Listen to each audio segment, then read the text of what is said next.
도시와 농촌을 재생시켜야 하겠습니다. 새로 태어나야 하겠습니다. 문명이 바뀌고 있기 때문에 그렇습니다. 새로운 문명은 4차 산업혁명이 아닙니다. 무슨 산업혁명이 4번이나 일어납니까?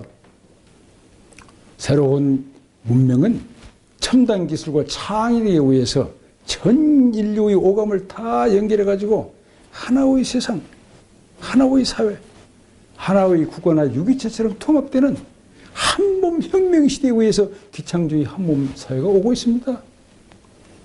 그렇다면은 도시와 농촌도 농경 시대를 지나서 한번 재생시키고 다시 태어나고 산업 시대를 지나면서 또 한번 옷을 벗듯이 태어나고 해야 되지 않겠습니까? 이건 이치입니다. 제가 이 재생 문제를 가지고 영국에서부터 산업사회가 지나간 국가를 한번 다녀봤습니다. 영국의 맨체스터라든가 옛날 공장이 있었던 곳에. 그런데 전 도시를 다시 재설계, 재생시키지는 않았더군요.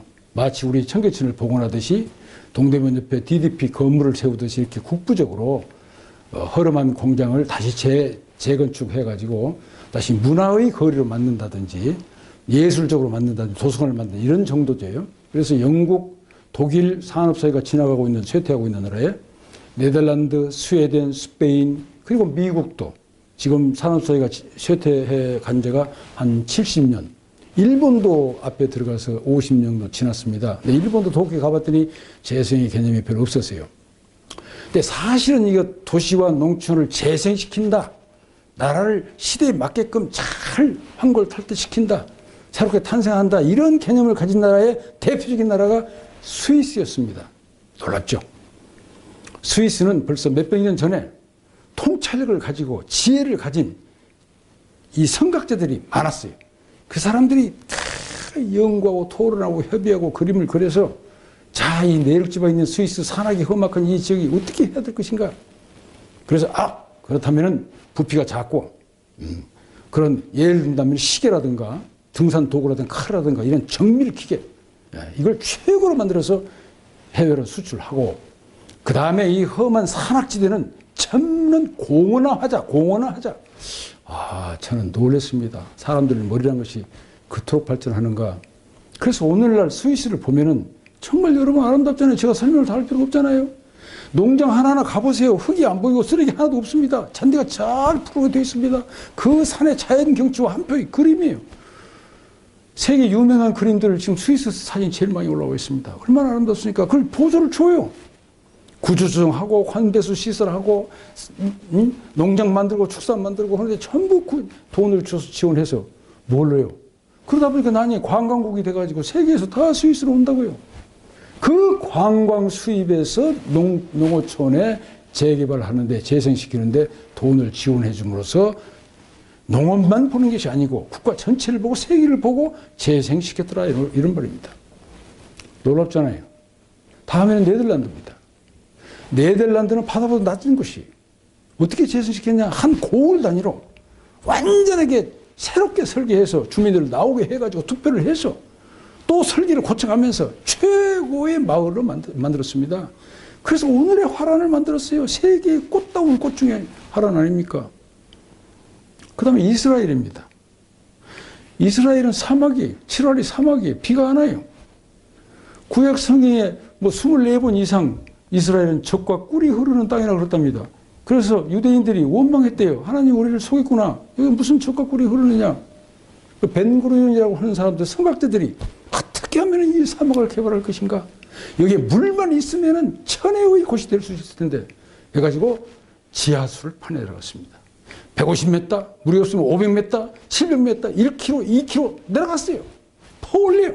올려가지고 물방울로 농사를 칩니다. 똑똑똑. 그러면서 육종을 엄청 산업협동을 통해가지고 대학교 교수 연구진이 농장에 들어가 있습니다. 그래서 오늘날 유대인들은 세계에서 최고 농업 생산 국가가 되었습니다. 농장도 다 기부점 모셔고 재생시켜가지고 가장 효율적으로, 가장 기능적으로, 가장 과학적으로 해서 오히려 농산물 수출하고 있습니다. 이스라엘이. 근데 이 스위스, 네덜란드, 이스라엘은 세계에서 가장 열악한 곳이에요. 다 우리보다 작은 나라들입니다. 그런데 우리하고 이렇게 비교를 해보면 우리는요, 천혜적인 조건을 가지고 있습니다. 사계절, 주야 온도 차이도 잘 나고, 농산물도 품질도 우수하고, 제일 맛있고 향기롭고 최고를 가지고 있는데, 재생을 시킨 적이 없어요. 농경시대 때 초월락 그대로 있습니다. 지금 폐가가 늘어나고 있어요. 농가 호당 경지 면적 1.5배밖에 안 되는데 여기에 필지수가 7개, 15개가 있어요. 천수답이 있고 농지가 있고 밭이 있고 기계화가 됩니까? 왜 우리는 이런 생각을 못했을까요?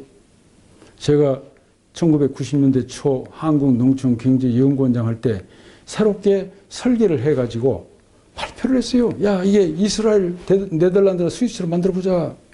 그랬더니 어떤 독지가 나타나서 자기도 한번 참여하겠다 추진하다가 그냥 많은 장벽에 부딪혀서 못하고 말았습니다만은 우리 대한민국은 농촌은 산업시대도 거치지 못해서 재생 못했어요.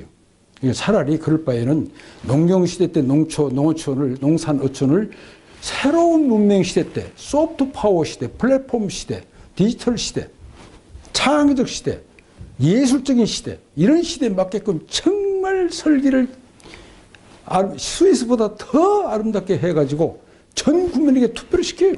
또 설계를 전부 조정하고 의견을 듣고 세종대왕이 주세정책 하나 만드는데 13년이 걸렸다는데 뭐 10년 걸려도 좋죠. 설계를 잘 해서 국민들에게 보여줘요. 그러면 이야 그거 한번 해보자 나서지 않겠습니까? 그럼 신바람 나면 해보는 거죠. 예. 또 재건축 재개발할 때도 그 설계에 따라가면서 하면은 축사적으로 점차 될 것입니다. 도시도 지금 이대로 가지 말고 도시는 지금 어중간해요. 지금 프랑스 같은 데 보면 200년 전 나폴레옹이 이거 설렌 거 흥건합니다. 그러니까 우리는 이제 문명이 발전하고 기술도 발전했으니까 도시를 어떻게 하면은 새로운 문명에 딱 들어맞는 소프트 파워, 플랫폼, 디지털 이런 데 맞게끔 설계를 할 것인가. 그래서 각 지자체는 광역시도도 전부 설계를 해서 국민들한테 제시하세요. 의견을 물으세요. 다시 수정하세요. 그리고 투표하세요. 그러면 각자가 보고 야 이게 내 집이 이렇게 된다. 앞으로 내 도시가 이렇게 된다. 해보자. 세금 더 내겠다. 그럴 수 있는 거 아닙니까? 한번 해봅시다요. 저는 가능하다고 봅니다. 이렇게 대한민국의 도시와 농산어촌을 새롭게 탄생하도록 만들면은 일자리가 얼마나 더 늘어나겠습니까? 삶의 질도 향상되고요. 그 다음에 부가시도 늘어나고 경제도 성장 발전하고 대한민국 선진국으로 갈 수 있는 지름길이 될 수 있습니다. 주택 문제 해결할 수 있고 일자리 해결할 수 있고 나라가 잘 되면은 이 이상 바랄 게 뭐가 있습니까? 우리 모두 함께 꿈과 희망을 가지고 사회 변덕에 대한 통찰을 항상 잃지 말아야 돼요. 스위스 사람처럼. 문제 해결 능력을 정확하게 가져야 됩니다. 상식으로 하면 안 돼요. 그리고 새로운 대한민국의 위대한 시대, 새로운 한민족의 위대한 시대, 새로운 도시 농촌의 재생을 위한 위대한 시대를 열어갑시다.